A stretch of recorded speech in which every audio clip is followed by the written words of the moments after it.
Hello दोस्तों, आज हम बात करेंगे टॉय स्टोरी के बारे में। रुको, ये वाला टॉय स्टोरी नहीं, इंडिया के टॉय स्टोरी के बारे में। क्या आपको पता है कि हमारे देश के बच्चे जिन टॉय से खेल रहे हैं उनमें से 67% टॉयस में टॉक्सिन्स मौजूद हैं। आखिर इस क्राइसिस सिचुएशन के लिए कौन रिस्पॉन्सिबल है और इंडिया के टॉय मार्केट के लिए हमारे गवर्नमेंट ने क्या किया है? इन सारे सवालों का जवाब आज के एपिसोड में मिलेगा। तो चलो एपिसोड शुरू करते हैं। मैं हूं अभिषेक और यह है क्यूरियस एप। इंडिया में हर साल 10,000 करोड़ वर्थ के टॉय सेल होते हैं और इंडिया में 4,000 टॉय मैन्युफैक्चरिंग कंपनीज हैं। लेकिन इस 10,000 करोड़ के मार्केट में सिर्फ 15% टॉयस मेड इन इंडिया है, बाकी सारे इम्पोर्टेड है। पता है कहाँ से? अरे यार, हमारे चीनी भाइयों से। इसका क्या रीज़न है? हमारे पॉपुलेशन के 30% बिलो 10 ईयर्स ऑफ एज होते हुए भी डोमेस्टिक टॉय मार्केट में इंडियन हाथ इतना वीक क्यों है? सब्र करो, बताते हैं। 4,000 इंडियन टॉय मैन्युफैक्चरर्स में सिर्फ 4% ही लार्ज स्केल इंडस्ट्रीज हैं जिनके पास स्किल्ड और ऑर्गेनाइज्ड वर्कफोर्स है। बाकी सारे कंपनीज स्मॉल स्केल इंडस्ट्रीज हैं जिनके पास स्किल्ड लेबर भी नहीं है और अच्छा सप्लाई चेन भी नहीं है। पैसे की कमी की वजह से ये लोग अपने कंपनीज में ऑटोमेशन भी नहीं कर सकते, जिससे स्केल अप करना इम्पॉसिबल हो जाता है। और एक बात यह है कि चाहे कंपनी लार्ज स्केल हो या स्मॉल स्केल, रॉ मटेरियल ज़्यादातर चाइना से ही इंपोर्ट हो रहे हैं। इसी वजह से हम चाइना से कम्पीट नहीं कर पा रहे, सिर्फ टॉय मार्केट में ही नहीं, पूरे मैन्युफैक्चरिंग सेक्टर में। On the other hand, China पूरे दुनिया का मैन्युफैक्चरिंग हब बन चुका है। अगर आपको स्टैटिस्टिक्स चाहिए तो दुनिया का 75% टॉयस चाइना में मैन्युफैक्चर होते हैं और 45% of the global toy export China से होता है। ये नंबर्स देख के शायद आप सरप्राइज हो गए होंगे, लेकिन आपको बता दूं कि ऐसे नंबर्स भी चाइना की एक स्ट्रैटेजी की वजह से ही पॉसिबल हुआ है। वो है द डंपिंग स्ट्रैटेजी।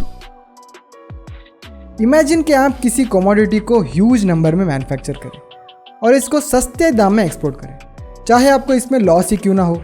ऐसे सिचुएशन में जो डोमेस्टिक मैन्युफैक्चरर्स हैं वो आपसे कम्पीट नहीं कर पाएंगे और धीरे धीरे करके सारे कंपटीटर्स मार्केट से हट जाएंगे। उसके बाद आंगन आपका है, चाहे आप यहाँ डांडिया खेलें या जगराता करें, आपको कोई नहीं पूछने वाला। बिल्कुल इसी स्ट्रैटेजी को चाइना दुनिया भर में यूज़ कर चुका है। ऐसा हो गया है कि चीप प्रोडक्ट्स और चाइनीज़ प्रोडक्ट्स दोनों सिनोनिमस बन गए।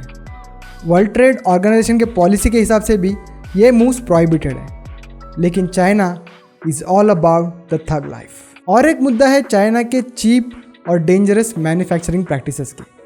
बहुत सारे चाइनीज़ टॉयस में टॉक्सिन्स पाए गए हैं।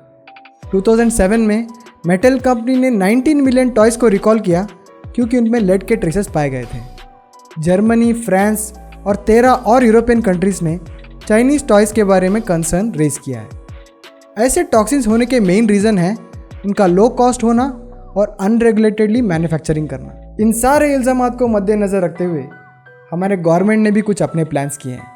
चलो जानते हैं वो क्या है। आत्मनिर्भर स्कीम का वोकल फॉर लोकल एजेंडा में आत्मनिर्भर टॉयस का इनिशिएटिव गवर्नमेंट ने स्टार्ट किया है। बचपन का प्यार, मेरा मतलब बचपन के दिन याद करोगे तो आपके टॉयस होते थे जीआई जो, हॉट व्हील्स, बाबी, ये सारे वेस्टर्न कैरेक्टर्स। लेकिन अगर लोकली मैन्युफैक्चर करना है तो आप बारबी डॉल्स से मैन्युफैक्चर नहीं कर सकते क्योंकि कॉपीराइट इश्यू हो जाएगा।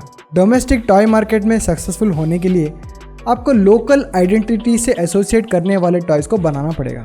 इसीलिए गवर्नमेंट ने टॉयस मैन्युफैक्चरिंग के लिए कुछ ओपन कॉम्पिटिशन्स बनाए हैं, जैसे टॉयकथॉन, टॉयस इनोवेशन चैलेंज और ऐसे कुछ एग्जांपल्स। ऐसे कंपटीशन की वजह से लोकल कल्चर और लोकल टैलेंट दोनों के लिए एक प्लेटफॉर्म मिल जाता है। इसी साल फरवरी मार्च के टाइम में टॉयस फेयर भी हुआ था, जो टॉय मैन्युफैक्चरर्स के लिए एक एक्सपो जैसा है। ऐसे इनिशिएटिव्स की वजह से नेटवर्किंग और कोलैबोरेशन के अपॉर्चुनिटीज़ बढ़ जाते हैं। इसके साथ इंडियन गवर्नमेंट ने टॉयस पर इंपोर्ट ड्यूटी 200% बढ़ा दिया है। इंडिया के कुछ 1,000 लोकल टॉय मैन्युफैक्चरर्स की PDF आपको डिस्क्रिप्शन में मिलेगी। कंक्लूजन में हम ये बताते हैं कि बिजनेस करने के लिए कोई भी अपॉर्चुनिटी छोटी नहीं होती। सिमिलरली इंडियन टॉय मार्केट की 10,000 करोड़ की opportunity is up for grabs. क्या पता कल को आपका वेंचर भी लेगो और मेटल जैसे ही वर्ल्ड रिनाउंड हो जाए, लेकिन थोड़ा दिमाग लगाना पड़ेगा। यह था दोस्तों आज का एपिसोड। पसंद आए तो लाइक ठोको और अपने दोस्तों के साथ भी शेयर करो। ऐसे ही क्यूरियस टॉपिक्स के लिए हमारे चैनल को सब्सक्राइब करके बेल नोटिफिकेशन को सेलेक्ट करना मत भूलना। मिलते हैं अगले एपिसोड में, तब तक के लिए सालू।